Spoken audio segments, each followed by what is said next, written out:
جبو بيتر آگهیان لسر روشا روزنامه‌گری و آزادیا روزنامه‌گری لحریم الجر ربابریا خسر نها راستوخا پیامدی دگی امریکا زانا عمر جقامش لب مرة زانا دم باش يعني متخاص بزانم دب لسوريا بقشتي لحریم جرد صلاتيا ربابریا خسر روشا روزنامه‌وانان بتر چاوایا وجبرتشي خرابة. بله دم باش دخیل جخوا روشا روزنامه‌گری لسوری بگشتی در روشا کی پر خطر دیه سوریه ولات حری خطر جبو کاری روزنامه‌گری گو دنابا شر نافعی ده سوریه بتری دصبو هفته و نه روزنامه‌وان جیانا خوا جدس دانه تبی چالکوانان دکیجز 710 کسا جیانا خوش دایه دبرین ربابریا خسر بتری 28 کسان دکاری روزنامه‌گری ده کار دکن جیانا خوش دست دانه لسر درجه شر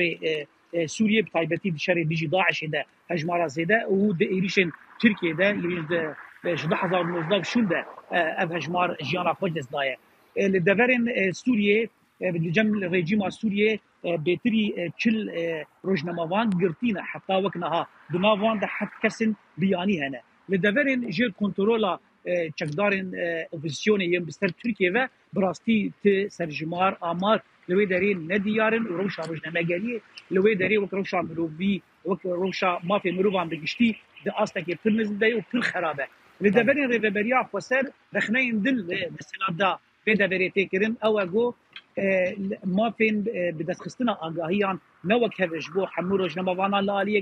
لالیه کی دن پشت 2019 به تایبتی پشت ایریشا ترکیه تدبیرن اولکاری و آسیکرین جالیه هزن لشکری جالیه هزن اولکاری زیده بونه اف باندور سکاری روزنامه‌گری دیگه اتفاقا ویاجی بیشم گو ناکوکی سیاسی دنابرا عالی سیاسی به تایبتی دما گو دیالوگ نافخویی کرد سوریه راد وسته و دمی روزنامه‌وان لگه لراستی فشار کتین لی ام بیا زلالی کار بیشم گو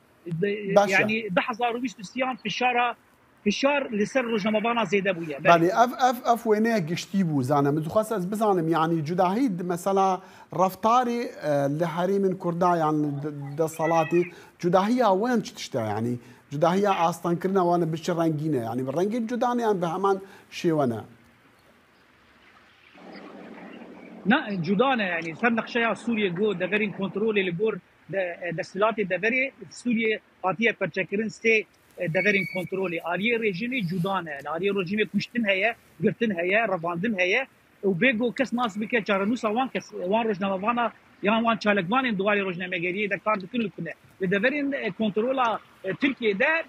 روش تقل کی خرابه ده آستا گو مروف نزان کاروشا روزنامه‌وان الوی داری چاوایه بتایبتی وان گو ومن جدار یم بستر ترکیه ولی کی بله او استانگ يعني شوي استانغان لدوان هريم الجير ده صلاته ربابریا خسر بچرنگينه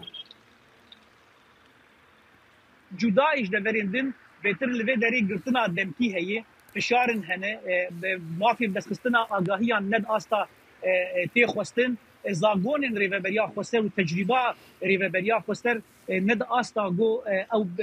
آستا کی باش ده بگو کارب روزنامه‌وان با آزاد به راحتی کارب کاری خود که لی بهتر فاکتور حری گو باندور دکه ناکوکی سیاسی یه نافعی کرد سوریه باندور لسر آزادی روزنامه‌گری لهریم دکه بله زان عمر پیامری دنگ امریکا راستوخرج قامش به مرابو هلبت لبیرواریا سی سالیا آزادیا روزنامه‌گری گل که سپاس زانا